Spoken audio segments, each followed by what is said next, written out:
Late last week, Secretary of State Antony Blinken traveled to China to meet with President Xi and China's foreign minister. President Xi said the two countries should be partners, not rivals. But a growing trade war, differing opinions on Taiwan, and opposing views on the Russia-Ukraine war have only further contributed to the sharp tensions between our two countries.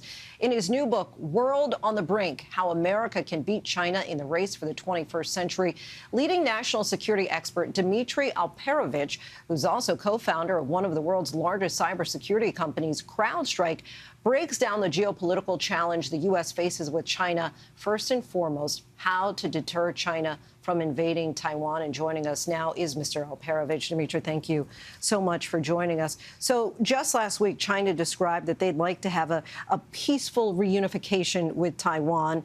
In response, Secretary of State Antony Blinken said the U.S. continues to pursue the one China policy and does not support Taiwan independence. What do you think of that response? Does that sound like the United States will not support or defend Taiwan if China decides to invade? No, the one China policy means that we are for the status quo. We're not for forceful reunification or unification with Taiwan, but we also do not support Taiwan declaring independence. This has been our policy for 50-plus years. However, China is the one that is trying to break the status quo. They're the ones that are gearing up for invasion, train their military to execute this plan, similar to what Vladimir Putin did in Ukraine. They're trying to do in Taiwan. And you warned about Russia's invasion of Ukraine long before many others did. And you quote national security official Rob Joyce in your book, who says Russia is a hurricane and China is climate change. What did he mean by that? He means that it's a pacing threat. This is a long-term play for China. Russia is an immediate problem. Certainly, the brutal war that they're waging in Ukraine is a major concern for us. But I believe in the next 4 to 8 years, China may go after Taiwan. And the reason why that timeline is that Xi is now in his 70s. He is looking at the end of his term, potentially in 2032, and he wants to do this on his watch, just like Putin wanted to do it on his watch in Ukraine. And so do you feel that this is a matter of when, not if?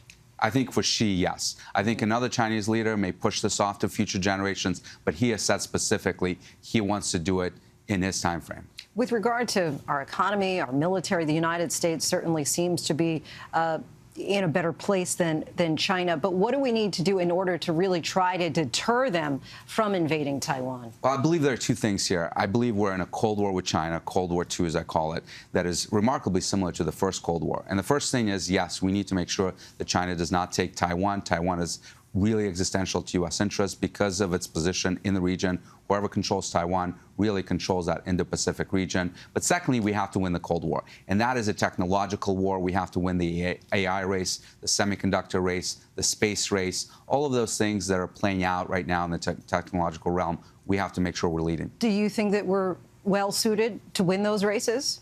I think we have all the ingredients for victory. The big question is, do we have the political will?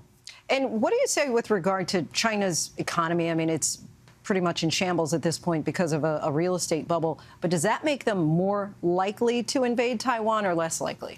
In the past, you've certainly had cases where domestic disturbances have led to adventurism overseas, whether it's Mao interfering in Korean War or Vietnam War during the Cultural Revolution. So it may very well drive Xi, if he thinks that he's not going to catch up with the United States in terms of being the biggest economy, it may drive him to go for this sooner.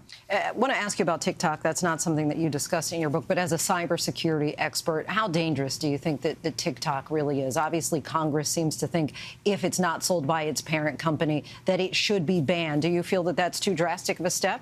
No, I don't. And the danger here is really not privacy, because let's face it, Americans have no privacy anymore. All the data is available. The Chinese can buy it off data brokers. The danger is the influence, because you don't know what you are seeing on TikTok and what you're not seeing. What is being filtered by both the algorithms and moderators that are on that platform. It is controlled by a foreign adversary. And imagine if we had Pravda publishing in the United States everywhere at the same subscription numbers as the New York Times. We would never let that happen during the first Cold War. We should not let it happen during the second.